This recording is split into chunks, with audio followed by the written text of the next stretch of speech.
In today's video, I'm going to teach you how to enter Doordash or Uber self-employment income and deductions for your tax return.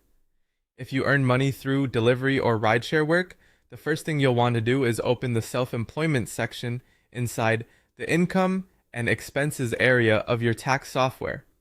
This is where you report income from gig work like DoorDash or Uber, and it's also where you'll add your business-related deductions. Taking your time here is important because this section affects both your taxable income and your self-employment tax. Once you're in the right section, enter the tax forms you received from the platform. Depending on your situation, that may include a 1099 NEC, a 1099-K, or sometimes both.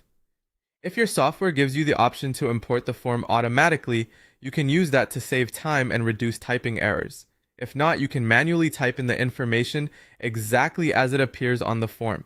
Be careful to match the numbers correctly, especially income totals, since even small mistakes can cause problems later. If you received multiple forms, make sure each one is entered in the self-employment area so your total income is reported accurately. After your income has been added, move to the expenses section. This is where you enter deductions related to your gig work.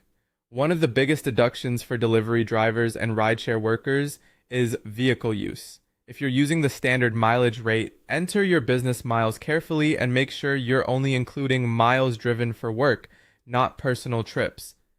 Good mileage records are very helpful here, especially if you tracked dates, distances, and purpose of travel during the year.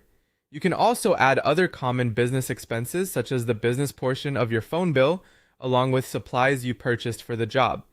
The key is to enter only expenses that were ordinary and necessary for your work. If an expense was partly personal and partly business, only include the business use portion. That helps keep your return accurate and better supported. As you go through the section, review everything before moving on. Make sure your income forms are complete, your deductions are reasonable, and your entries match your records. Clean, organized information can make tax filing much easier and can help you avoid corrections later. Once that's done, your DoorDash or Uber self-employment income and expense